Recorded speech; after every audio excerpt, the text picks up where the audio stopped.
Hola, un gran saludo a todos. Les habla Claudio Rodríguez, director de BaseballJaponés.com, y les doy la más cordial bienvenida al episodio número 155 de La Hora del Béisbol Japonés. Un encuentro semanal para ponerlos al día con la actualidad de los latinos que están activos en la Liga Profesional Japonesa, hablarles de la historia y las curiosidades de la NPB y también responder a las preguntas de nuestros seguidores. El programa de hoy, 30 de junio de 2019, está repleto de información muy interesante. Comenzaremos, como es costumbre, con nuestras notas y noticias más importantes de la semana, que incluyen la suspensión del mexicano Joey Meneses por dopaje, la elección del venezolano José Celestino López y el cubano Alfredo Despaine a la Serie de las Estrellas, y el cambio del dominicano Steven Moya de los Dragones de Chunichi a los Búfalos de Orix. Luego hablaremos de la historia del dopaje en la NPB y por último responderemos a las preguntas que recibimos de nuestros fanáticos esta semana. De manera que, sin más demoras, comencemos a pegarle a la pelota.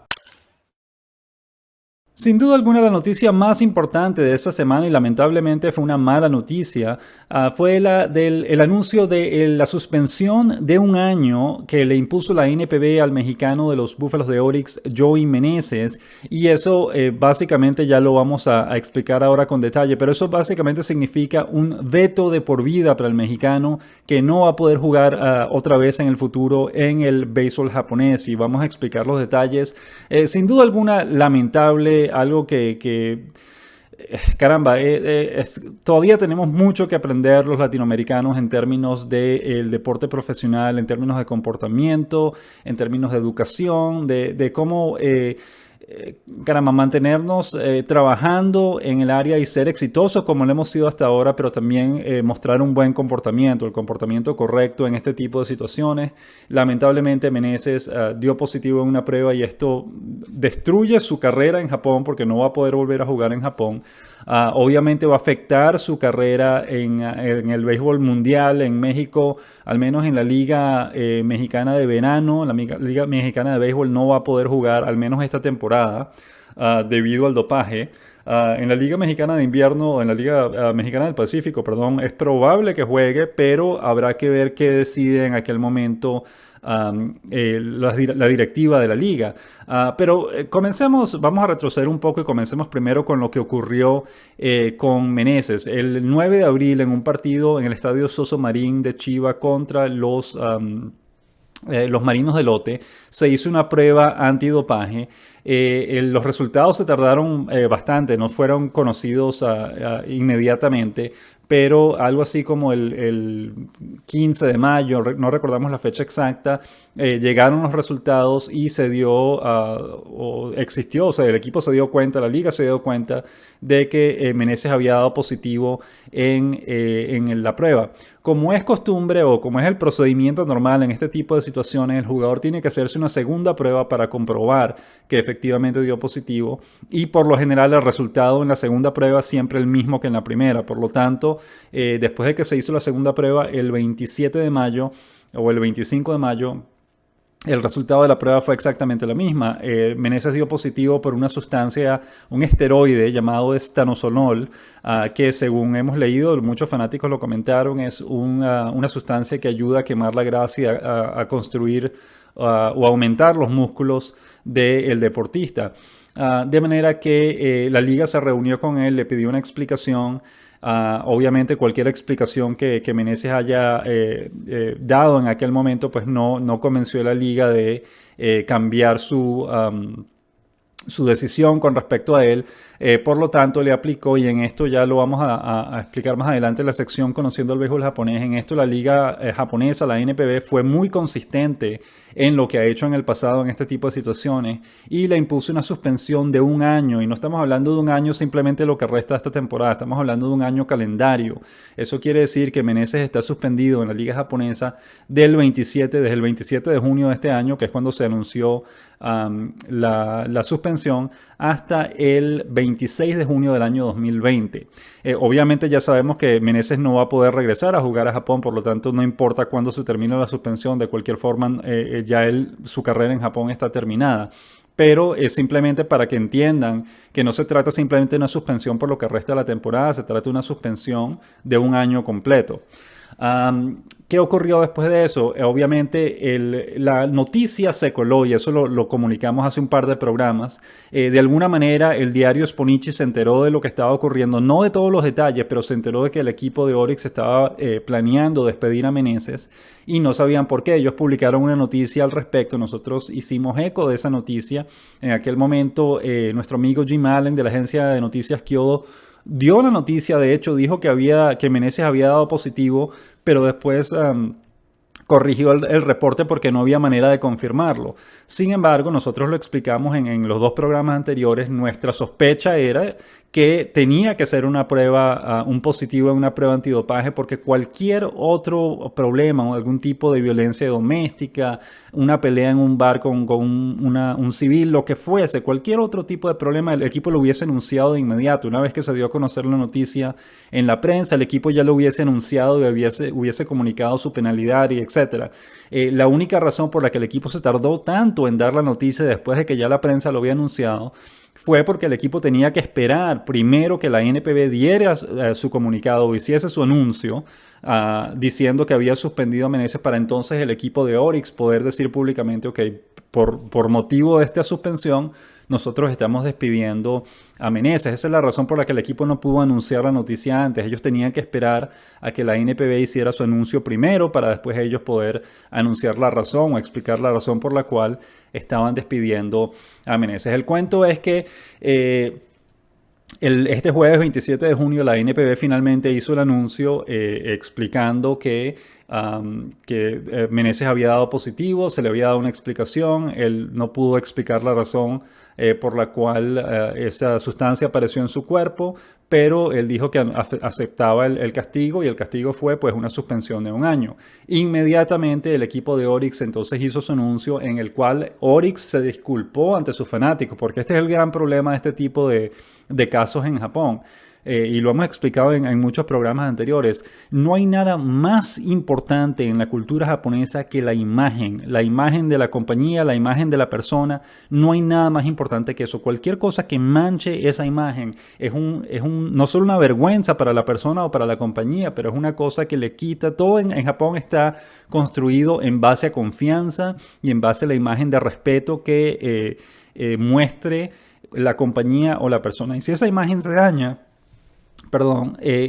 se daña todo para la compañía o para la persona. En este caso, Oryx, una vez que la NPB hizo su anuncio, Oryx emitió un comunicado explicando lo que había ocurrido y por supuesto disculpándose ante toda la organización del béisbol japonés y ante los fanáticos por lo ocurrido, porque eso es una vergüenza inmensa para el equipo. Esa es la razón por la que el equipo lo está despidiendo. Y esa es la gran diferencia con respecto a las grandes ligas, donde algunos equipos pueden tomar la decisión de despedir a un jugador, pero siempre hay otro equipo que viene y lo contrata.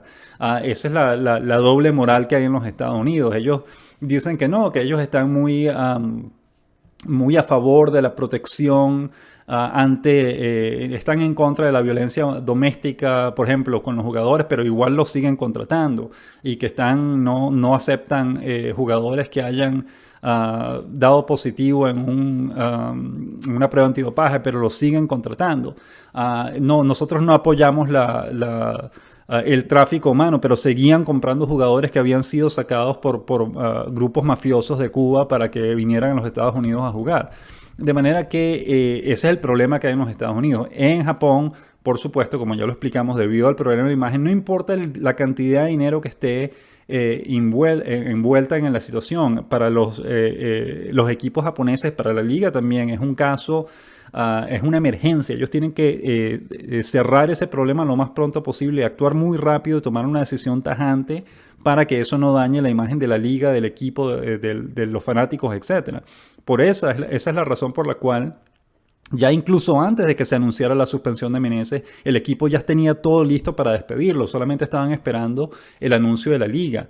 Y esa es la razón por la cual el equipo emitió su comunicado, se despidió ante sus fanáticos y anunció de inmediato, sin anestesia, sin esperar a nada más, sin decir vamos a hacer una investigación a ver qué pasó, nada de eso. De inmediato ellos están diciendo es hora de despedir a Meneses y aquí cerramos este asunto, porque tienen que proteger su imagen. ¿Y qué ocurre? Que una vez que un equipo despide a Meneses, ningún otro equipo de la liga japonesa lo va a contratar. De manera que, repetimos, es por esto que se convierte en un veto de por vida. Meneses no va a poder jugar béisbol profesional en Japón en el futuro. Esa puerta ya se cerró.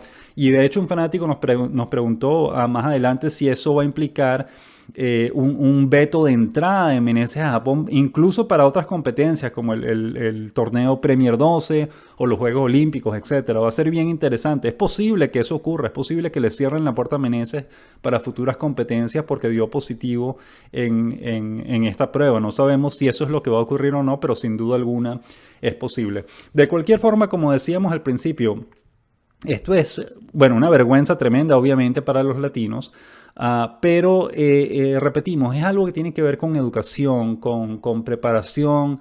Lamentablemente, muchos de nuestros jugadores, la mayoría de nuestros jugadores latinoamericanos vienen de entornos muy pobres, con muy poca educación, y obviamente es muy difícil poder mantener la cabeza fría y poder actuar apropiadamente en este tipo de situaciones, es decir, desarrollar una carrera profesional con la mejor ética y el mejor comportamiento del mundo si uno no viene de una familia, de un entorno escolar, de un entorno de un ambiente bien educado, bien preparado, bien éticamente bien fuerte. Obviamente, cuando tenemos muchachos que vienen de los peores, de las peores condiciones de pobreza, con familias rotas cuyo padre casi nunca está presente, ese tipo de cosas, ese tipo de entornos, de que tuvieron que probablemente robar o hacer algún tipo de actividades criminales para poder sobrevivir en el entorno tan terrible en el que crecieron, pues obviamente para ellos es una manera se trata de sobrevivir, pues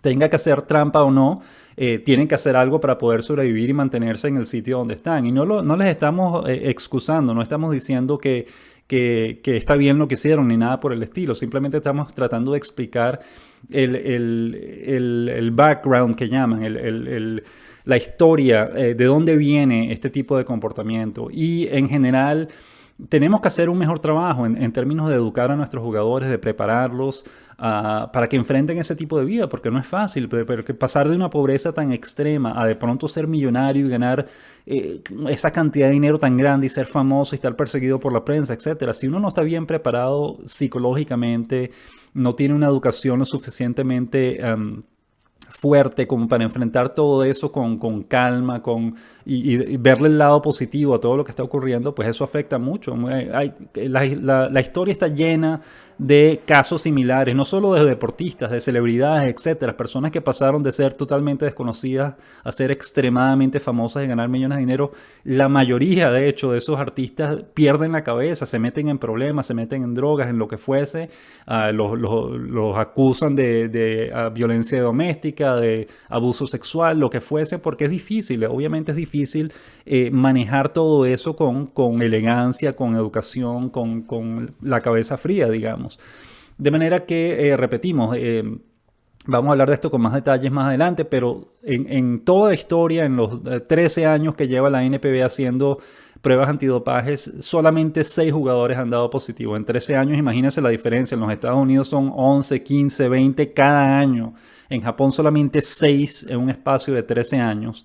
Y tiene que ver con que 4 de esos 6 casos que han dado positivo han sido latinos. Y 3 de ellos fueron despedidos de inmediato. De manera que, caramba, es lamentable. Ya vamos a hablar de eso más adelante, la historia del dopaje en la NPB. Pero repetimos, es lamentable el caso de Joey Meneses, un jugador muy bueno, con excelente talento, y que de pronto su carrera en Japón termine de esta manera, y no solo su carrera en Japón, sino que también su carrera en general se ve afectada por lo que ocurrió, pues es lamentable. Y la diferencia de esto con respecto al año pasado, recuerden, el mexicano Jafet Amador también dio positivo el año pasado. La diferencia es que Amador dio positivo por diuréticos, que son sustancias que podrían utilizarse para esconder los esteroides, pero no son esteroides en sí.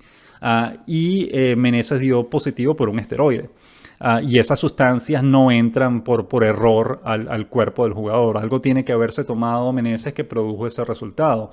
De manera que Amador el año pasado tenía una excusa. Él dijo no, que estaba usando un spray para la barba, que después él comprobó que de ahí es que salieron las sustancias que habían aparecido en su organismo.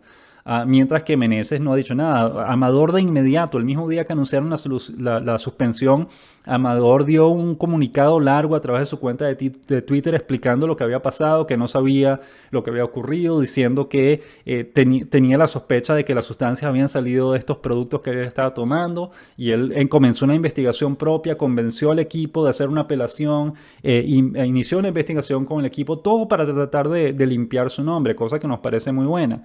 En este caso, Meneses, a través de un comunicado que publicó Oryx, pidió disculpas, pero eso es todo, no dijo nada más. Simplemente explicó que él había hecho pruebas antidopaje estando en las ligas menores de los Estados Unidos y nunca dio positivo, de manera que no sabe por qué dio positivo en este caso.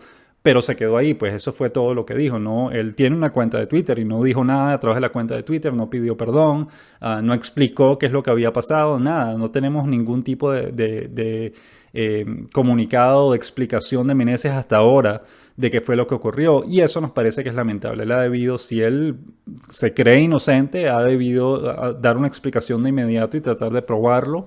Y si su silencio simplemente está confirmando que lo que hizo fue, pues, lo que todos sospechamos, trampa, pues entonces en ese caso es muy lamentable. Es lamentable un muchacho con tanto talento que de pronto vea su carrera interrumpida de esta manera, pero repetimos, este tipo de cosas ocurren. Nos parece que la sanción que la NPB le impuso es la adecuada. La NPB ha sido consistente, es el mismo castigo que se le dieron a otros casos similares en el pasado, que ya vamos a mencionar más adelante, de manera que pues es el final de Joey Meneses en Japón.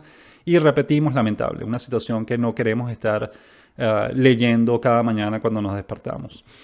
Hablemos ahora de algo un poco más agradable, que es que el venezolano José Celestino López y el cubano Alfredo España fueron seleccionados a participar en la Serie de las Estrellas de la NPB. Recuerden, la Serie de las Estrellas es porque son dos juegos, no es un juego nada más. En las grandes ligas se hace un juego de las estrellas, pero como en Japón se juegan dos, entonces se le llama la Serie de las Estrellas. A veces se han jugado tres, pero normalmente se juegan dos.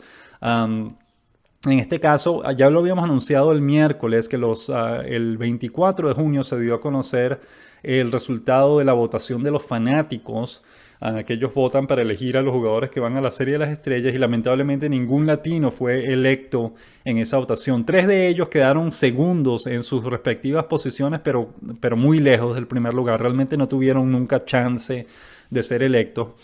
Pero ningún latino fue seleccionado por los fanáticos. Sin embargo, recuerden, en Japón existen 3 maneras de elegir a los jugadores para el evento: la votación de los fanáticos, la votación de los jugadores. Todos los jugadores activos también tienen una votación propia en la que ellos eligen a los jugadores que ellos consideran que deberían estar en el evento. Y finalmente las selecciones de los managers. Después de que los fanáticos eligen y los jugadores eligen, entonces los managers escogen el resto de los jugadores para completar sus respectivos rosters para la Serie de las Estrellas. En este caso, los jugadores latinos que asisten al evento por lo general siempre son electos por los jugadores y por los managers. Muy rara vez son electos por los fanáticos, y eso ya lo hemos hablado en su momento. Es básicamente una competencia de popularidad, y es difícil competir con los jugadores japoneses porque, claro, ellos nacieron y crecieron y han vivido toda su vida en Japón, hablan japonés, se comunican todo el tiempo con los fanáticos, etc. Mientras que los jugadores latinos, pues, están como por su cuenta y dependen de un intérprete para poder comunicarse, de manera que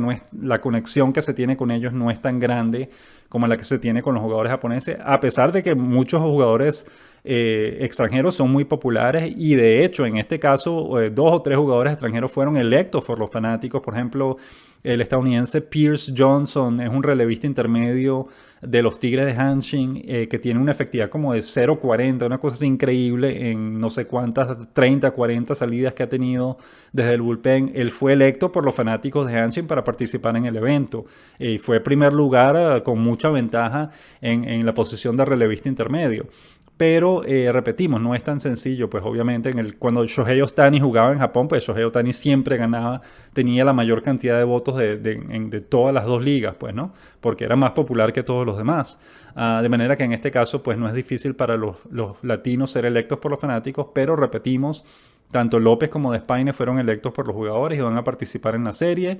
Y falta por ver cuáles van a ser las selecciones de los managers, porque en el caso de la Liga del Pacífico, el manager del equipo de la Liga del Pacífico es el manager de los Halcones de SoftBank, Kimiyasu Kudo, quién fue el manager ganador de la Serie de Japón el año pasado. Y los cubanos Liván Moinelo, que tiene una efectividad de 1.06, increíble el trabajo que ha hecho este año, y también el cubano Yurisbel Gracial, que tiene un excelente promedio, tiene 16 honrones, bastantes carreras empujadas.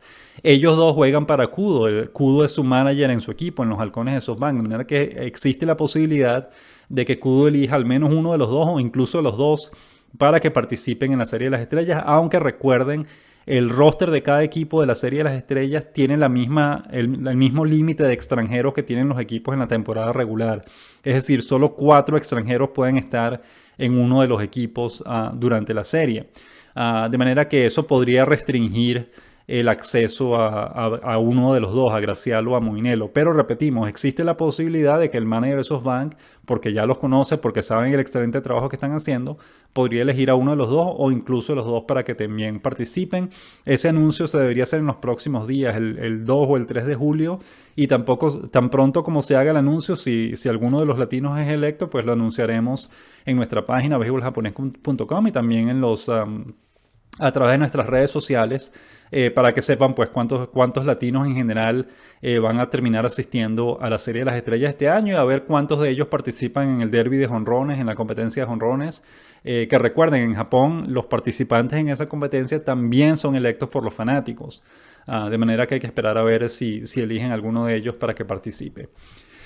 Hablemos también brevemente del caso del dominicano Steven Moya, que ha estado jugando desde el año pasado con los Dragones de Chunichi, pero lamentablemente ha visto muy poca acción porque todos los importados que tiene Chunichi son muy buenos, todos son latinos y todos están jugando bien, de manera que Moya seguía en el equipo menor de Chunichi sin lamentablemente tener la oportunidad de jugar al máximo nivel de la NPB. Sin embargo, hoy domingo 30 de junio el equipo de Orix anunció que le compró el contrato de Moya a Chunichi, porque claro, Orix tuvo que despedir a Meneses por el caso del positivo en la prueba antidopaje y tenía una vacante para jugadores extranjeros en su roster, y decidió contratar a Moya, que ha demostrado que puede jugar bien en la NPB, pero que no había estado jugando porque no había cupo para él.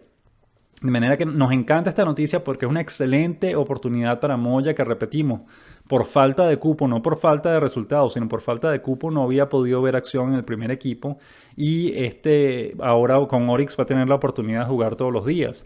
Esperemos que le den esa oportunidad y esperemos que le vaya bien para que pueda pues demostrar su talento en Japón. Obviamente va a tener que hacer un ajuste porque está cambiando de liga, y como ya lo vimos en los juegos interligas, la calidad de los equipos de la Liga del Pacífico es mayor que la de los equipos de la Liga Central, de manera que Moya se está mudando a una liga más complicada, pero tenemos confianza en su talento y creemos que le puede ir bien con Orix, de manera que le deseamos la mejor de las suertes a Moya en esa nueva etapa de su carrera con los Búfalos de Orix.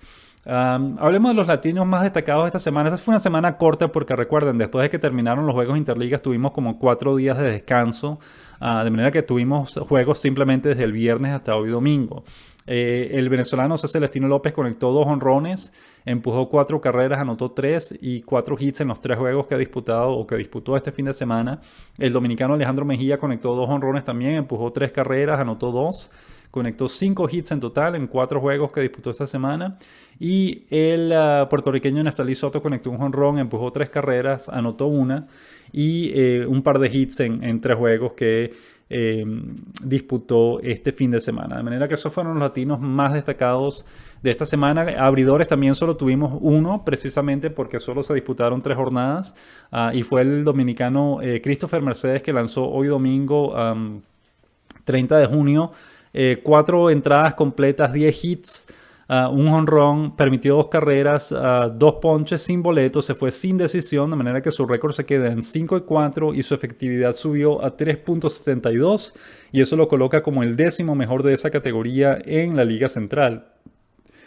También queríamos mencionar en lo que tiene que ver con lanzadores, 2 relevistas perdieron esta semana, lamentablemente, el dominicano Rafael Dolis con los Tigres de Hanshin y el también dominicano Brian Rodríguez con los luchadores Nippon Ham. Ambos de ellos sumaron una derrota en relevo, les hicieron carreras tarde en el partido cuando entraron a lanzar y lamentablemente terminaron perdiendo sus respectivos juegos.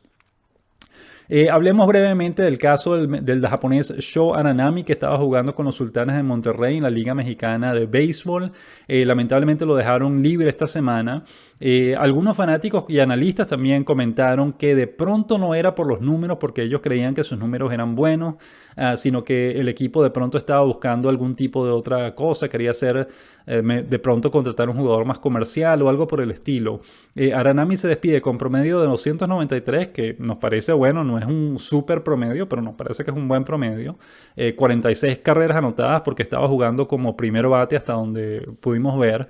Empujó 12 carreras, no conectó jonrones, pero tenía un porcentaje envasado de 382, que nos parece decente en 47 juegos que disputó. A otros fanáticos dijeron que no, que esos son números malos, que los otros que están jugando en la liga son todos mucho mejores.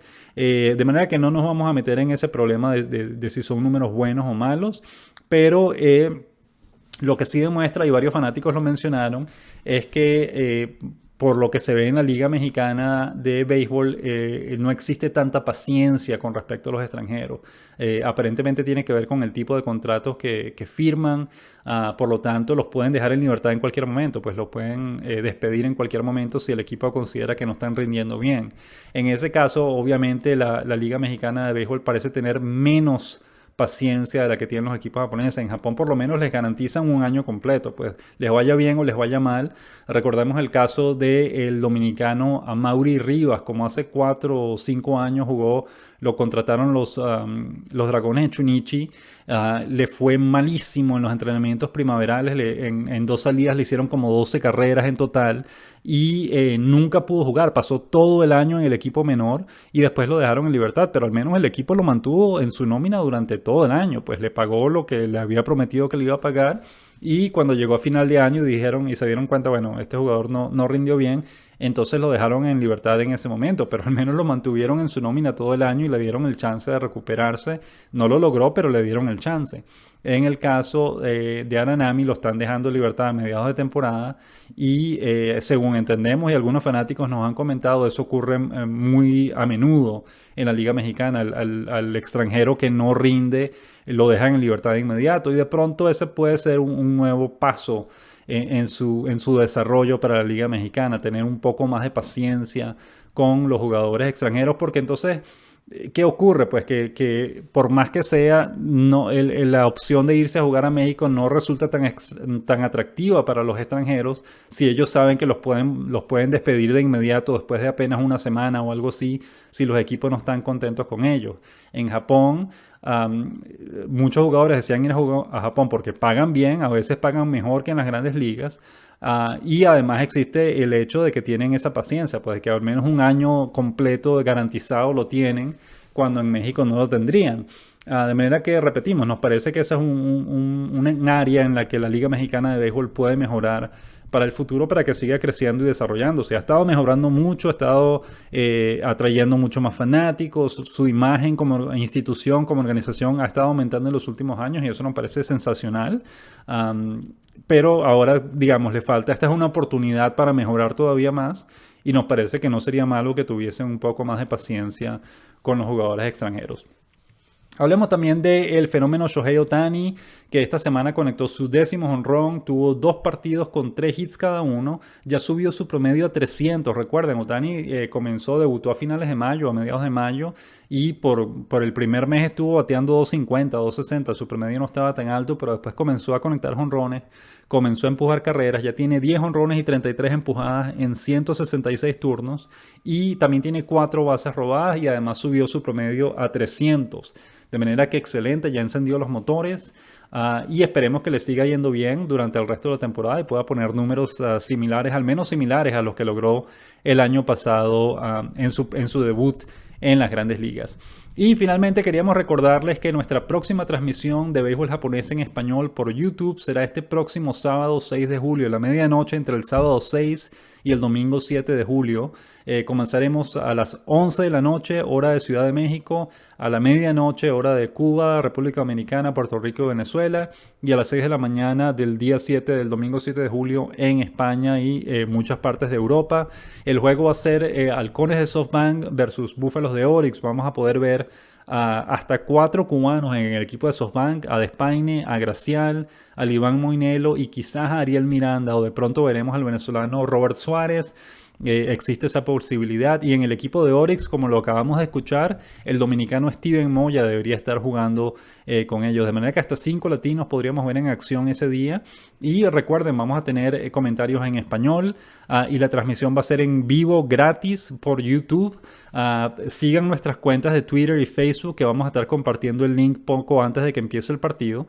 Y por favor corran la voz, porque ayúdenos a promocionar este evento, porque mientras más gente nos vea, mayores serán las posibilidades de poder transmitir de nuevo en el futuro. De manera que les agradecemos todo el apoyo que nos puedan brindar para promocionar este evento. Estaremos cada día esta semana promocionándolo, de manera que por favor acompáñennos para que tengamos una gran audiencia ese día, que toda Cuba nos vea si es posible, para que vean a Despaine, a Gracial y a Moinelo al menos en acción, y también a los dominicanos para que vean a Steven Moya en acción. Pasemos ahora a la siguiente sección del programa de hoy, las noticias de la semana.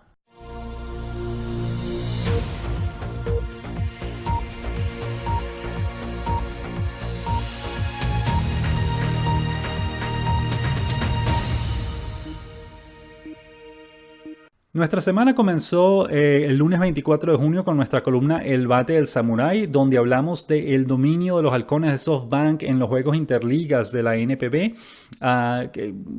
Les invitamos a que lean la columna para que conozcan los detalles, pero básicamente el equipo de SoftBank es la nueva dinastía del béisbol japonés. Tienen 8 títulos de los juegos interligas en 15 ediciones nada más, es decir, más de la mitad de las ediciones de los juegos interligas que se han realizado hasta ahora, que comenzaron en la temporada 2005, las han ganado los halcones de SoftBank.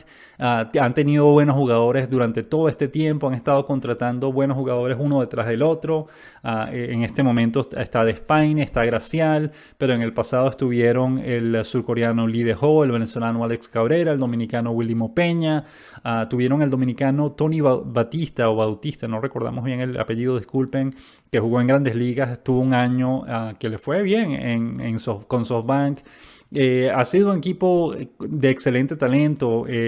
Nobuhiko Matsunaka, por ejemplo, era su estrella en el año 2004, cuando es el jugador japonés y el jugador en general que más reciente en ganar la triple corona en la NPB. También estuvo o pertenece al equipo Nobuhiro Matsuda, el tercera base, que es miembro de la selección nacional japonesa. Está Yuki Yanagita, que es el mejor jugador japonés, el mejor jugador de la NPB en general en este momento. Seiichi Uchikawa. Tiene una gran cantidad de jugadores muy muy buenos. Y esa es la razón por la cual han ganado 4 de las últimas 5 series de Japón. Han ganado 5 series de Japón en los últimos 8 años. Es decir, un equipo realmente bueno y sólido, e incluso con sus mejores jugadores lesionados todavía sigue ganando. De manera que esa es la razón por la que es la nueva dinastía del béisbol japonés. Los invitamos a que lean la columna para más detalles. El lunes 24 de junio tuvimos varias noticias. También ese día publicamos la noticia de que los Búfalos de Oryx le ganaron a las Golondrinas de Yakult en el único juego de esa jornada. Fue un juego que había sido suspendido por lluvia de los juegos interligas y que se recuperó ese día. Ese día también SoftBank anunció que ya promovió al cubano Luis Oscar Colás a su roster de 70, es decir, que tiene ahora un contrato de Liga Mayor y que podría debutar en cualquier momento con el primer equipo de los halcones de SoftBank. Colás tiene desde el año 2017, ha estado jugando en el programa de desarrollo de jugadores de los halcones de SoftBank. Llegó a Japón con 18 años, si mal no recordamos, y ya lo acaban de promover y ahora tiene el chance de debutar en el equipo mayor. No va a tener chance de jugar todos los días porque ya está en Gracial, ya está Despaine, ya está Moinelo, a todos les está yendo muy bien. Y después tienen a Miranda o al venezolano Robert Suárez, de manera que va a ser difícil que juegue todos los días, pero al menos 3, 4, 5 partidos lo deberíamos ver pronto jugando para que pruebe su talento en la máxima categoría de la NPB. El martes 25 de junio la noticia del día fue que el dominicano Xavier Batista conectó un sencillo y el también dominicano Alejandro Mejía debutó o jugó su primer partido en la máxima categoría de la NPB esta temporada. Mejía tiene 3 años con el equipo, pero este año no había jugado todavía. Finalmente lo subieron y esas fueron las noticias más destacadas del día, porque solamente hubo un partido que fue el último juego de los Juegos Interligas era otro partido que se había suspendido por lluvia. Se iba a jugar el lunes, pero se suspendió otra vez por lluvia. Hasta finalmente el martes fue que se jugó. Y con eso se cerraron los Juegos Interligas de la NPB. El miércoles 26 de junio publicamos la noticia de que los fanáticos japoneses no habían electo a ningún jugador latino para la Serie de las Estrellas. El jueves 27 de junio fue el día de la gran noticia cuando la NPB anunció la suspensión del mexicano Joey Meneses por un año. Ese mismo día también anunciamos que el venezolano José Celestino López y el cubano Alfredo Espaine habían sido electos a la Serie de las Estrellas de la NPB en la votación de los jugadores. El viernes 28 de junio fue la primera jornada después de los Juegos Interligas y tuvimos mucha acción. El venezolano José Celestino López conectó 2 jonrones, empujó 4 carreras. El puertorriqueño Neftalí Soto conectó su jonrón número 23 de la temporada, empujó 3 carreras. El dominicano Alejandro Mejía conectó su primer jonrón de la temporada, empujó 1 carrera. Y los cubanos Yuribel Gracial y Alfredo Espaine remolcaron 1 carrera cada uno en el partido de SoftBank de ese día. Ayer sábado 29 de junio, el dominicano Jeffrey Marté fue el más destacado. Se fue de 4-2 con 2 sencillos y 1 carrera anotada. Su compatriota Xavier Batista también se fue de 4-2 con 2 hits y 1 anotada. Y el venezolano Edwin Escobar y el cubano Raidel Martínez poncharon a los 3 bateadores que enfrentaron cada uno en una entrada de relevo en sus respectivos partidos. Hoy domingo 30 de junio, el dominicano Alejandro Mejía conectó su segundo jonrón de la temporada y empujó 2 carreras. El cubano Yuribel Gracial conectó un doble y remolcó 1 carrera. Y los dominicanos Rafael Dolis y Brian Rodríguez perdieron en relevo en la jornada de hoy. Esas fueron las noticias más destacadas de esta semana y pasemos ahora a la siguiente sección del programa de hoy, conociendo al béisbol japonés. Esta semana en Conociendo al Béisbol Japonés queremos hablarles de la historia del dopaje en la NPB y tiene que ver obviamente con el caso del mexicano Joey Meneses, que se convirtió esta semana en el 6º jugador en 13 años de historia que tiene la liga haciendo pruebas antidopaje. Vamos a explicar brevemente cómo comenzó todo. En la temporada 2007 la liga japonesa comenzó o tomó la decisión de comenzar a hacer pruebas antidopajes simplemente para cumplir estándares internacionales y olímpicos. Todos los deportes lo estaban haciendo, las grandes ligas comenzaron a hacer las pruebas antidopaje también en esa misma temporada, de manera que no por necesidad, porque esa es la gran diferencia. En las grandes ligas se comenzaron a hacer pruebas antidopaje por necesidad, porque ya era un escándalo. José Canseco había publicado su libro en 2004 acusando a todo el mundo de utilizar esteroides. Ya habían escándalos, se habían roto. Mark McGwire ya había conectado 70 jonrones, Barry Bonds había conectado 73. Ya era evidente el problema del dopaje en las grandes ligas, todos esos jugadores extremadamente musculosos conectando estos jonrones inmensos. Y el Senado, un comité del gobierno de los Estados Unidos había básicamente acorralado a las grandes ligas diciéndole, mira, tienes que resolver este problema porque se te está escapando de las manos. De manera que debido a la presión ejercida sobre la organización, las grandes ligas por necesidad comenzaron a hacer pruebas antidopaje en la temporada 2007. En el caso de Japón, no fue por necesidad, fue por voluntad propia. Como repetimos, ellos comenzaron a hacer las pruebas para cumplir con estándares internacionales y olímpicos porque en muchos deportes estas pruebas se realizan y ellos dijeron, pues vamos a hacerlo nosotros también. Pero no por necesidad, porque si eso es esa es una de las razones principales por las cuales el problema del dopaje es casi inexistente en Japón. No se ve. En las grandes ligas era evidente que algo estaba ocurriendo, no solo por los números que se estaban viendo, sino porque los jugadores de grandes ligas eran notoriamente musculosos, se quitaban la camisa y uno decía, bueno, ¿qué está pasando? Este señor está practicando fisicoculturismo, ¿cómo es posible que tenga tantos músculos, que tenga esos cuerpos tan grandes, etcétera? En Japón no se ve eso, los jugadores son delgados como siempre, tienen sus músculos, por supuesto, están en excelente forma física porque trabajan mucho en eso.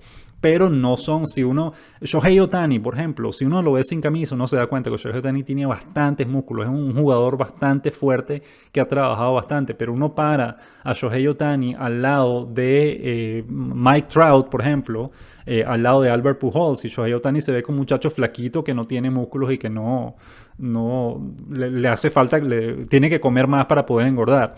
A eso es lo que nos referimos. Los jugadores japoneses, ninguno de ellos se les nota una musculatura extremada o se les nota que tengan un cuerpo demasiado grande comparado al resto de los jugadores japoneses. Todos lucen igual.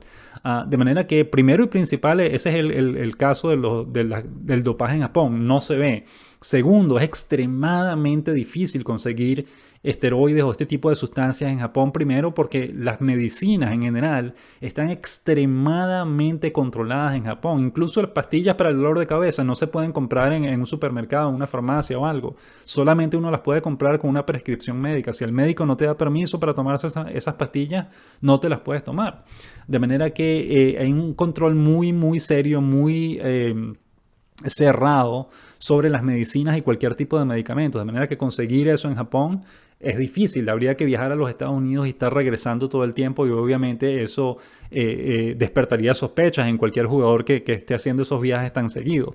Lo otro es que laboratorios, por ejemplo, que en Estados Unidos muchos de estos problemas de antidopaje es porque se consiguen laboratorios clandestinos preparando estos medicamentos, estas esteroides, etcétera, y dándoselos a los jugadores. En Japón es imposible crear un laboratorio ilegal, escondido en algún tipo de lugar, precisamente porque no se pueden, las sustancias que se necesitan para preparar estas medicinas pues no están disponibles para todo el mundo, no solamente las consigue con un permiso especial. El proceso es muy riguroso. Esa es la mayor dificultad para el desarrollo de las sustancias prohibidas en Japón.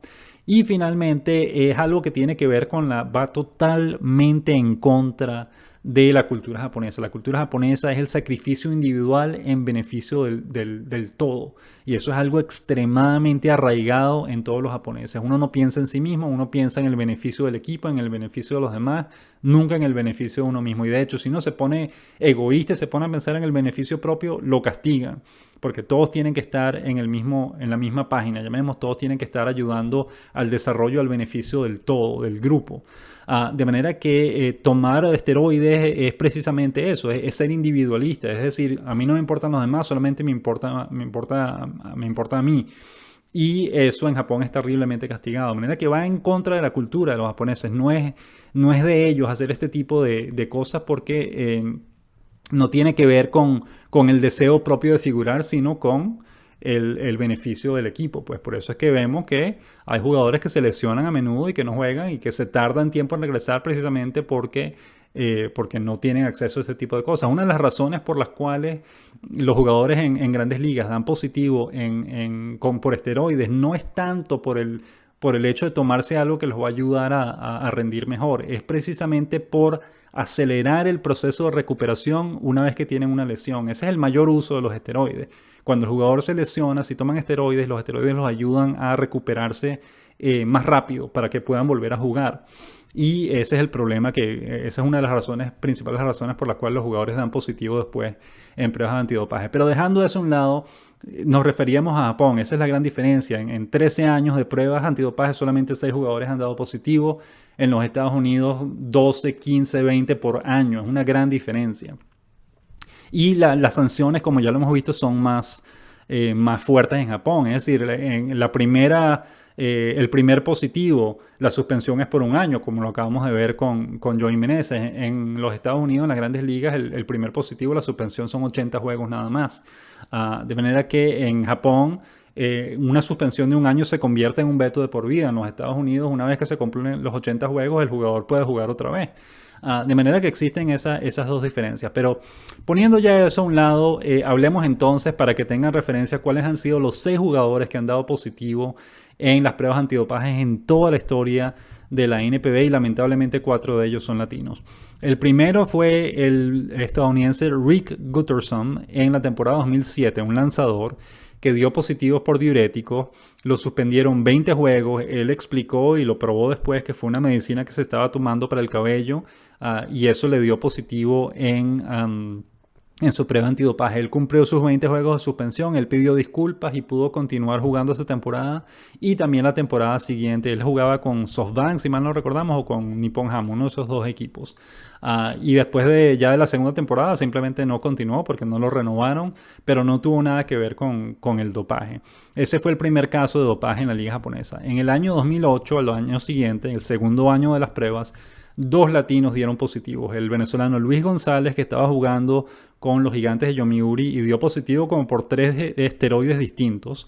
Y el español Dani Ríos, que dio también positivo por esteroides y que además él confesó que se había tomado los esteroides con el hecho de, o con la intención de mejorar su rendimiento sobre el terreno.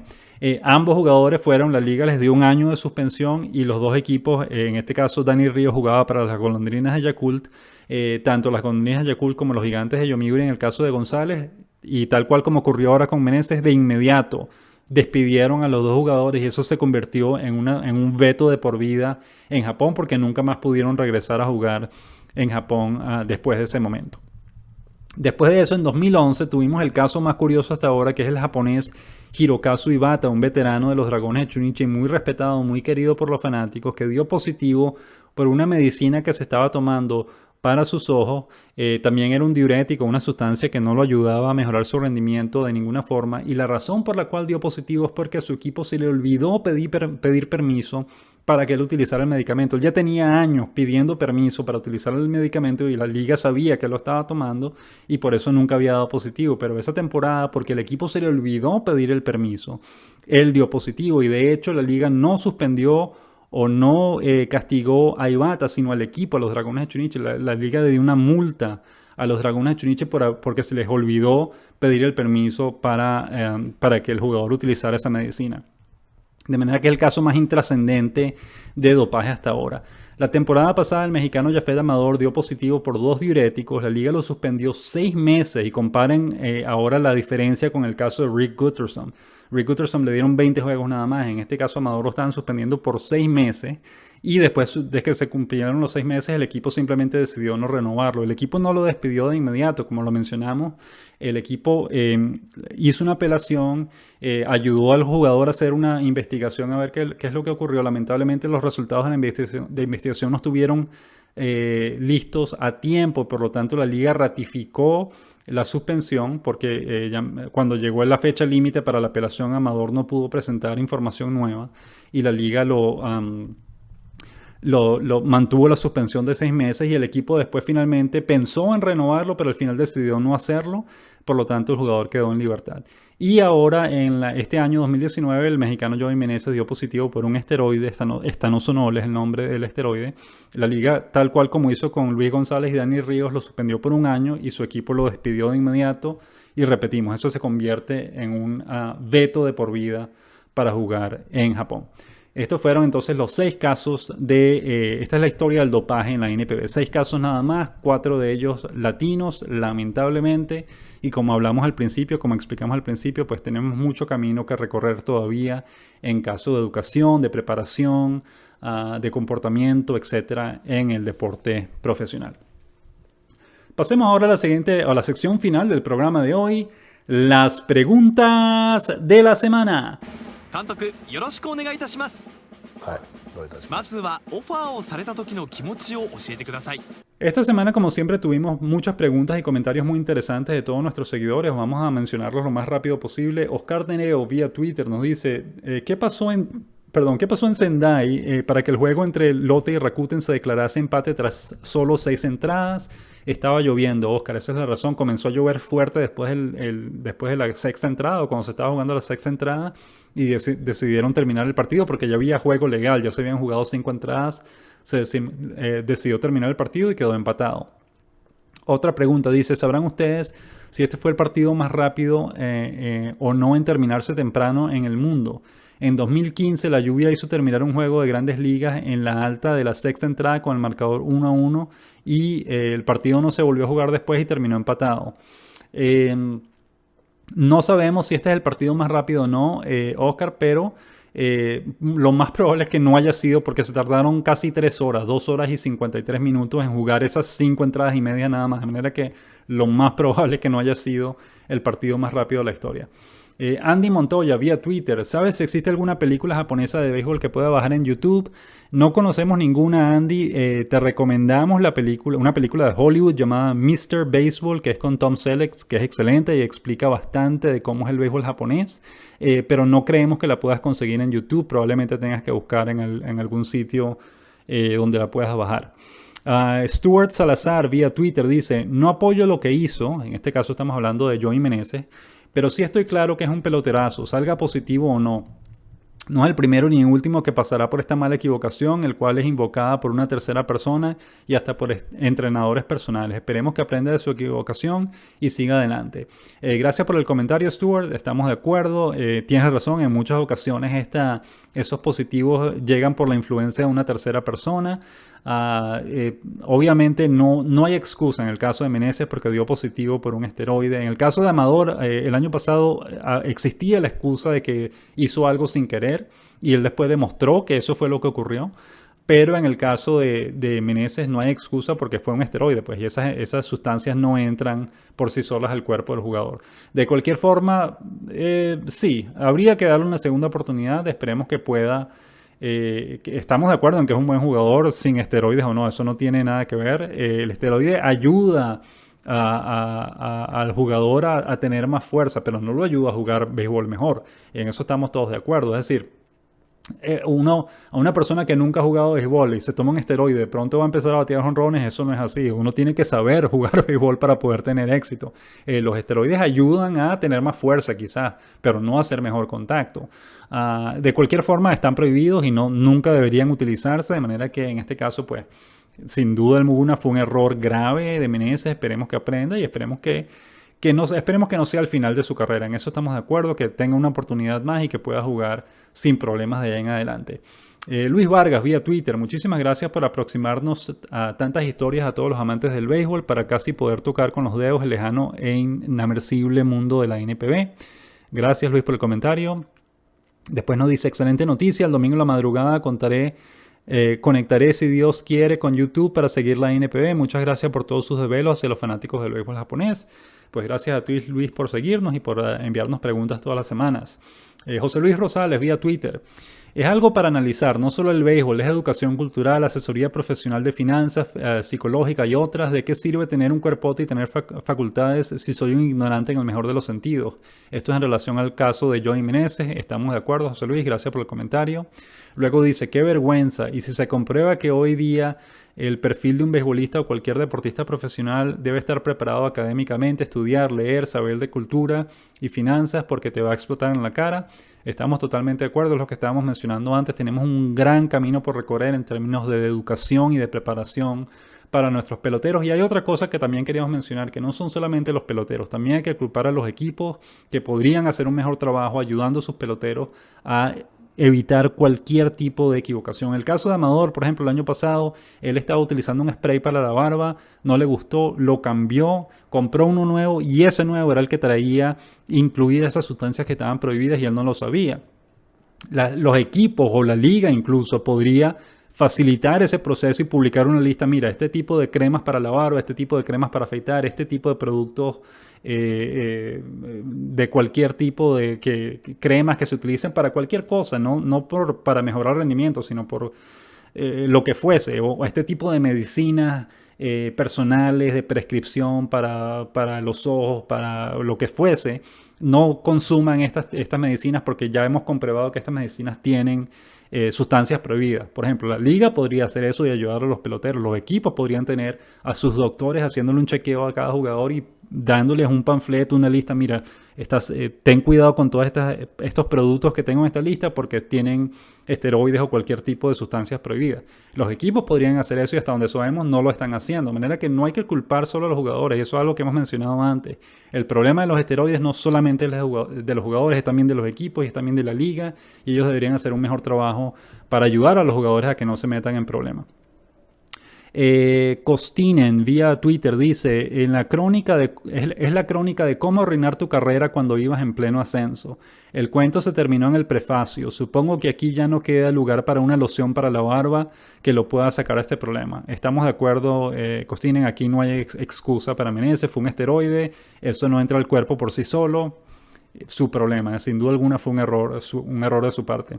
Antonio Jesús Gutiérrez vía Twitter dice, es curioso como este problema de Meneses no se decidían hace como 10 días si querían salir de él por indisciplinado o por dopaje. Antonio, en este caso, y como ya lo dijimos al principio, la razón por la cual el equipo se tardó tanto en anunciar el problema del dopaje es que el equipo tenía que esperar primero a que la NPB hiciera su anuncio para después ellos poder hacer el anuncio propio. Ellos no podían hacer el anuncio o despedir a Meneses antes de que la liga anunciara el positivo por dopaje. De manera que esa es la razón por la que se tardaron tanto en anunciar el problema, porque tenían que esperar primero a que la liga hiciera su anuncio. Luis Antonio vía Twitter dice, de confirmarse no habrá excusas, este anabólico se usa casi exclusivamente para mejorar el rendimiento. Qué pena por él, pero igual jugaba con fuego. Los que salen ganando serán los aficionados de Tomateros, seguramente lo tendremos acá desde septiembre y hasta el final. Gracias Antonio por el comentario. Tadeo Varela vía Twitter dice, disculpa, ¿sabes la lista de los 6 jugadores y desde cuándo se hacen las pruebas en la NPB? Gracias de antemano. Como ya lo mencionamos, los 6 jugadores que han dado positivo en la NPB son el estadounidense Rick Gutterson, el venezolano Luis González, el español Dani Ríos, el japonés Hirokazu Ibata y los mexicanos Jaffer Amador y Joey Meneses. Son los 6 jugadores que han dado positivo y las pruebas se comenzaron a hacer en la temporada 2007, como ya los mencionamos anteriormente. Anel Pérez vía Twitter. Ojalá allí aparezca cuando las bases por bolas a Alex Cabrera para que no lo rompiera el récord de jonrones en Japón. Pero igual llegó Vladimir Valentín y luego hizo lo que ningún asiático quería. Estamos hablando de una participación que tuvimos en un podcast, en el podcast La Lata de Maíz, que recomendamos ampliamente. Tenían una sección en la que estaban hablando de Saharu hoy, nos invitaron a hablar en esa sección. Y existió la controversia de que Saharu tuvo por muchos años, 37 años, el récord de jonrones en la liga japonesa, que eran 55 en una temporada. Y en 2001 y 2002, Toffee Rhodes y Alex Cabrera igualaron ese récord. Y a ambos los lanzadores los evitaron, les lanzaron puras bases por bolas en los últimos partidos para que no rompieran el récord. Pero después, en el año 2013, Vladimir Valentín finalmente lo rompió. En ese podcast, que los invitamos a que lo escuchen, explicamos la razón por la cual en un caso no les lanzaron bien y en el caso de Vladimir Valentín sí le hicieron lanzamientos buenos para que rompiera el récord. Es una historia larga y complicada. Los invitamos a que escuchen ese podcast para que se enteren de todos los detalles. Igor vía Twitter dice, muy lamentable su comportamiento, espero que como mínimo se disculpe formalmente con el club y con sus aficionados. Creemos, si leímos bien, lo hizo Igor en el comunicado que publicó el club. Pero no lo vimos ante las cámaras de los medios, simplemente a través del comunicado del club diciendo que se disculpaba ante el club y ante los fanáticos. Segundo comentario de Igor, dice, sorprendente decisión de los Búfalos de Orix, pero sin duda positiva. El despido del tramposo Meneses ha liberado un puesto para un extranjero, además eso significa que la dirigencia todavía cree posible llegar tercero. Esto en relación a la contratación del dominicano Steven Moya con los Búfalos de Orix, pues ya veremos qué ocurre. Fan Charro vía Twitter dice, pues terminó mal este asunto con el caso de Joey Meneses. Pues lo habíamos advertido, ya lo habíamos dicho que lo más probable era un positivo en una prueba antidopaje y eso fue lo que ocurrió. Joana Núñez vía Twitter nos dice, así debería ser las grandes ligas, todo el que dé positivo por dopaje lo votan y cancelan su contrato para ver si se acaba el relajo de pedir perdón por no saber que contenía esa sustancia tal cosa que usó. Estamos de acuerdo contigo, Joana, y como lo dijimos anteriormente, el problema de los esteroides no solamente tiene que ver con los jugadores, también tiene que ver con los equipos y con la liga, y como la liga no hace un mejor esfuerzo para evitar eso, también es culpa de la liga lo que está ocurriendo. Cuando muchos fanáticos piden, por ejemplo, que a que Barry Bonds se le ponga un asterisco en su récord de jonrones porque lo hizo utilizando esteroides, o igual con Mark McGwire o Sammy Sosa o lo que fuese, pues nosotros nunca hemos escuchado a ningún fanático pidiendo, bueno, pero ¿por qué los Yankees de Nueva York y los Medias Rojas de Boston y todos los equipos que se beneficiaron de los jugadores que estaban usando esteroides no devuelven los títulos que ganaron en esa época? Nosotros nunca hemos escuchado a un fanático pidiéndole a los equipos que paguen también por lo que ocurrió. Y ese es nuestro punto. punto. La culpa no solamente es de los jugadores. Los jugadores que hacen trampa, que utilizan esteroides, deben ser castigados. No estamos diciendo que eso no deba ocurrir. Estamos totalmente de acuerdo en que se les castigue, pero también se debería castigar a los equipos y se debería castigar a la liga, porque también el problema es de ellos. Y nadie ha pedido que eso ocurra. Esa es nuestra posición con respecto al tema de los esteroides. Todos deberían pagar por eso, no solamente los jugadores. Es injusto que solo los jugadores sean los que terminen pagando los platos rotos de un problema que va más allá de ellos. No solo de ellos, es un problema de los equipos y es un problema de la liga también. Jorge Vargas, vía Twitter. Considero que fue un buen desempeño, no debieron darlo de baja. Quizás haya otras razones porque rendimiento no lo creo. Esto es en relación al caso del japonés Sho Aranami, que fue dado de baja por los Sultanes de Monterrey. David Braverman vía Twitter nos dice lo mismo. Coincido contigo, Jorge. Bueno, este es otro, el Jorge anterior que acabamos de mencionar. Me da la impresión de que es un movimiento para abastecer de recursos a rieleros que, como era de esperarse, se le están pasando económicamente muy mal. Gracias, David, por el comentario. Ramiro Ruiz Cota dice vía Twitter: no es que sean malos números, pero fue un bateador por debajo del promedio. Sultanes es uno de los equipos con mejor presupuesto y se puede dar del lujo de suplirlo con otro extranjero. Gracias por el comentario, Ramiro. Eitan Benesra vía Twitter dice: batear 2.93 en la Liga Mexicana no son buenos números. El líder tiene averaje de 448. Gracias por el comentario, Eitan, aunque en este caso te diríamos que un promedio de 2.93 es un buen promedio. El promedio de 4.48 es extremadamente bueno. Son dos cosas distintas. No porque el líder tenga 4.48 eso quiere decir que el promedio de 2.93 sea malo. Es un buen promedio. Más bien lo que hay que decir es que el promedio de 4.48 es extraordinariamente bueno. Es una cosa que va más allá de lo que uno esperaba. Yorkis Cobas vía Twitter dice: ¿no tienen podcast en iTunes o iVoox? Nuestro podcast sí está disponible en iVoox. En iTunes realmente no hemos tenido tiempo de averiguar cómo podemos incluirlo, pero vamos a tratar de hacerlo para el futuro. Ricardo vía Twitter: ¿quién en su opinión ha sido el mejor venezolano en la liga japonesa? Alex Cabrera, a pesar del tema del dopaje. No, Ricardo, el mejor venezolano en la liga japonesa y el mejor latino que ha pasado por Japón, sin duda alguna, por rato largo, por mucha ventaja, es el venezolano Alex Ramírez. Una carrera increíble y va a ser el primer latino en ser electo al Salón de la Fama del béisbol japonés. De manera que es Alex Ramírez, no Alex Cabrera. César Guadalupe Lupando vía Facebook: ¿cómo se llama el canal de YouTube para ver la transmisión? Es el canal de YouTube de Pacific League TV, pero si uno va directamente al canal, no va a ver el link. Ustedes tienen que seguirnos en nuestras cuentas de Twitter y Facebook, que ahí vamos a compartir el link poco antes de que comience el partido. Qué mal plan los aficionados en no tomar en cuenta a los latinos. No es que no los tomaron en cuenta, es que no los eligieron. Sí recibieron votos, pero no los votos suficientes para participar. Pero repetimos, ya eso es lo normal. La mayoría de los latinos que van a la Serie de las Estrellas los eligen los jugadores o los managers.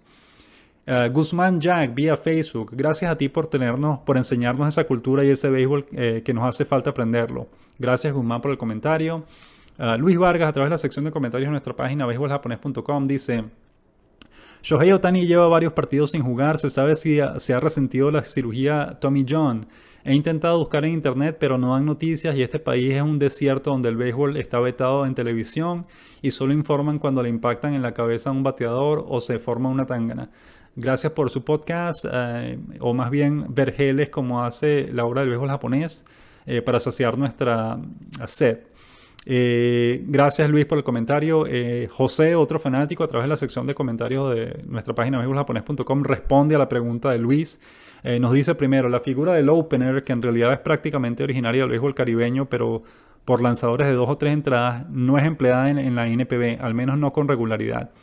Ohtani no ha jugado últimamente porque el equipo donde juega, Angelinos, estuvo de visitante ante un equipo de la Liga Nacional, los Cardenales de San Luis, de manera que ahí no existe la figura del bateador designado, y esa es la causa por la cual no jugó con regularidad. Eso es totalmente correcto, José. Gracias por ayudarnos a responder la pregunta. Otro Luis a través de la sección de comentarios de nuestra página beisboljaponés.com, dice: el venezolano Luis González, el español Dani Ríos, el mexicano Jafet Amador, el estadounidense Rick Gutterson y el japonés Hirokazu Ibata.